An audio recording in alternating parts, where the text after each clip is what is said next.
Why is it important to plan out a series of questions for your customers? It really illustrates your professionalism and whether or not you're, you know your craft and you know your trade.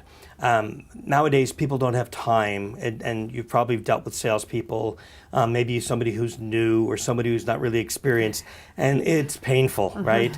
They're trying to do a demonstration and things aren't working, or something's just not going right, or whatever the case might be. So to me, a salesperson gets paid for what they say and how they communicate. So it's only right to have a series of questions or to have some kind of a question methodology designed in such a way that's efficient and that gets at the customer need, effectively. And really what you're doing, from a behind the scenes perspective is you're qualifying the customer. But you want to do it in such a way that's not offensive, that's not over the top, that's insincere, that puts the customer off and just feels like they're being interrogated instead of actually having a conversation. So those types of, having a series of questions really helps.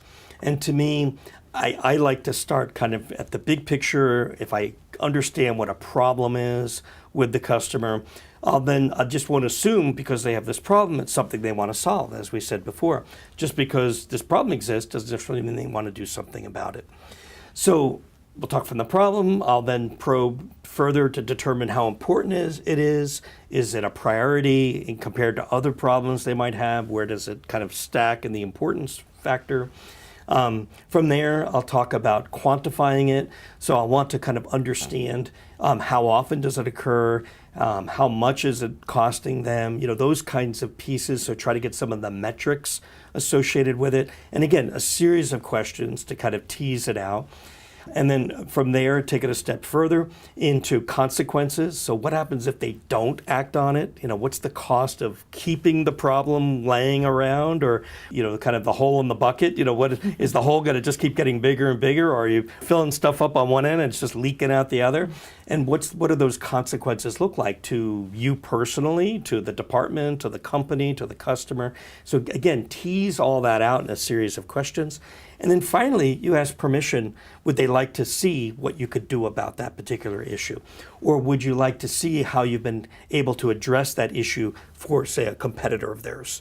And right away, they're saying, well, if you're doing it for a competitor, maybe it's in my best interest just to see it. I'm not asking them to sign up. I just want to say, are you willing to hear about it? Well, of course, if I was smart, I'd want to hear what my competition's doing about a problem that I'm faced with as well. If anything, it's free information.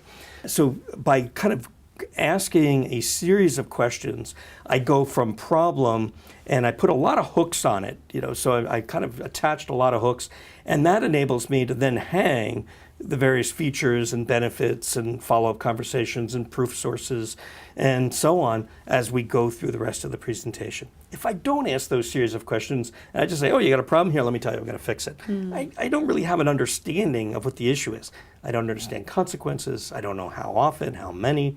I don't understand if it's important for them to do anything about, and so on. So to me, that those series of questions or that kind of web of questions that you ask all comes together. And it's really in the best interest of both the customer and, of course, you as the salesperson.